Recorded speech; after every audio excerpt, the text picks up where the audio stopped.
What the topic for today's discussion is the three don'ts of any estate planning. Three don'ts. What shouldn't you do? Right? So they're pretty simple, very straightforward. A lot of this thing is common sense. So number one, the first don't that you shouldn't do it, that you shouldn't um, do things yourself.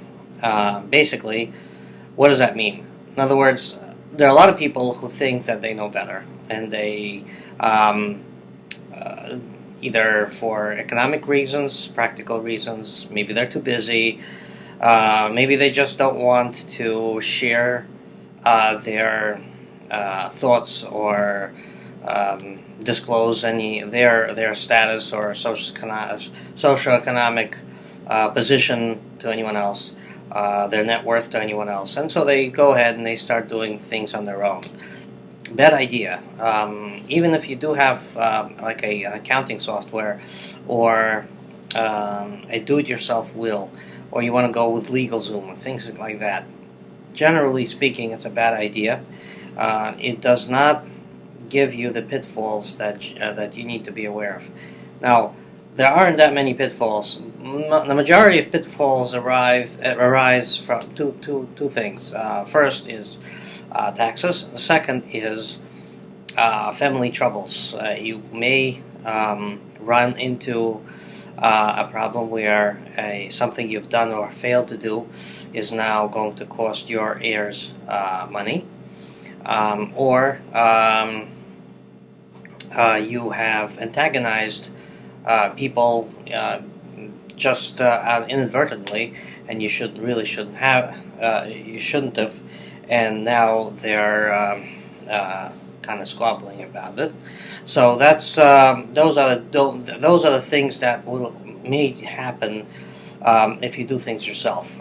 The other reason why you shouldn't do things yourself is that there's besides from the general legal standpoint, you just have to kind of consider everything. I mean, when you're talking about your estate, you're considering everything. I mean, we're not just talking about who should get it. It's what is there. How will they know about it? Where should I put it? Where am I going to store it? No one's going to tell you that.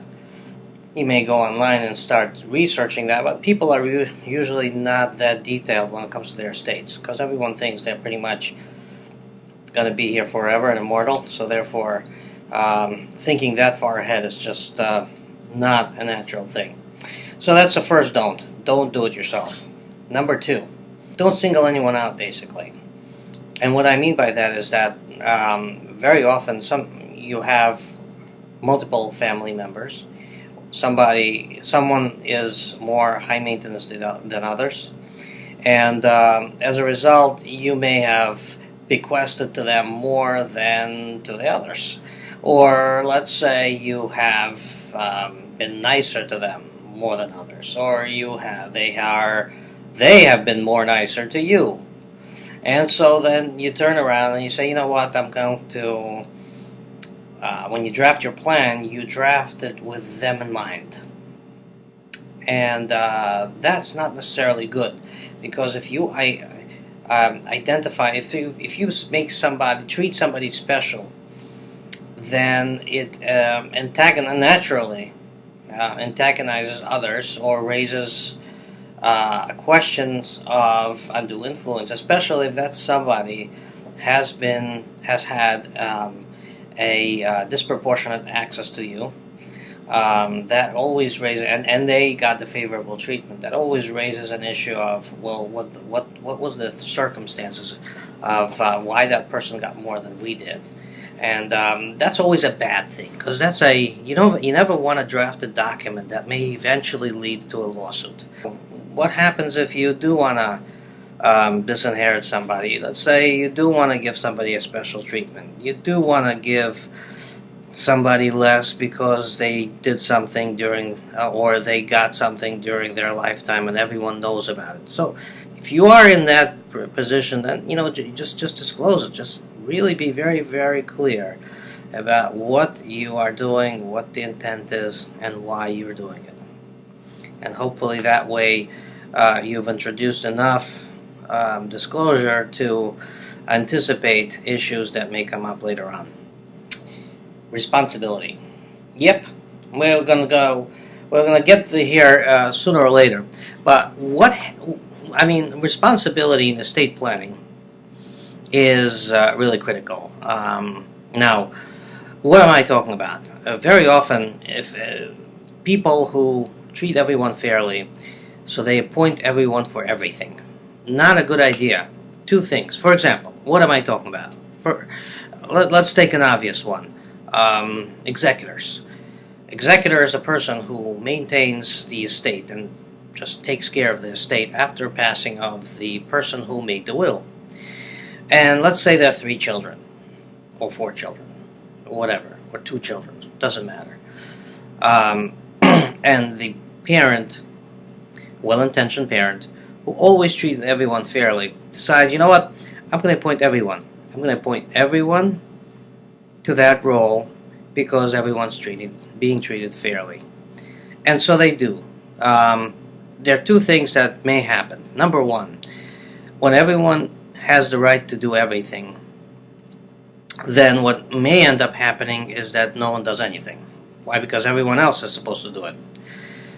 The other thing that may happen is that they start squabbling. No, I want this way, or you want that way, and no one. You really can't. Before you know it, you're in arbitration trying to resolve a decision that never should have been a dispute in the first place.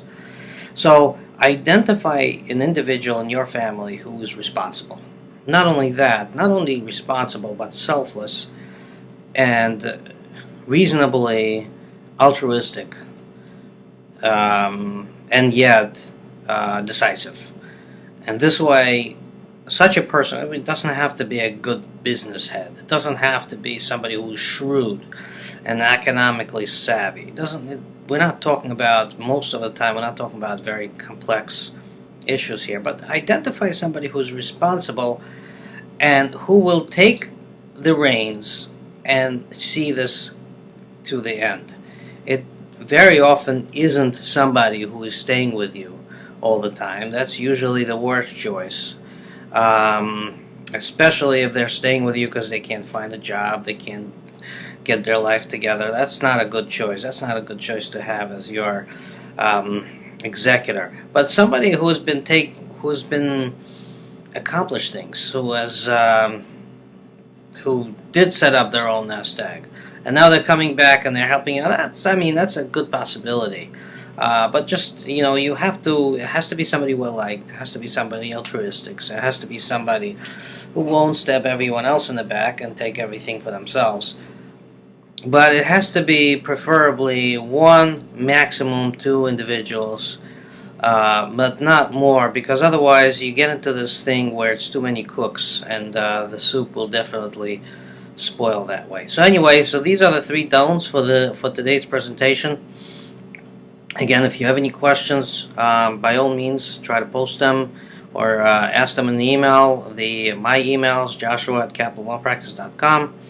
And I'm going to provide it over here. The other thing that I would there we go. And we do go back and we revisit our videos. If you have any other topics you'd like us to discuss, by all means suggest those topics. Anyway, so those who've joined, thank you for joining. Do like and post. And until next time, thank you for joining and have a great weekend. Take care.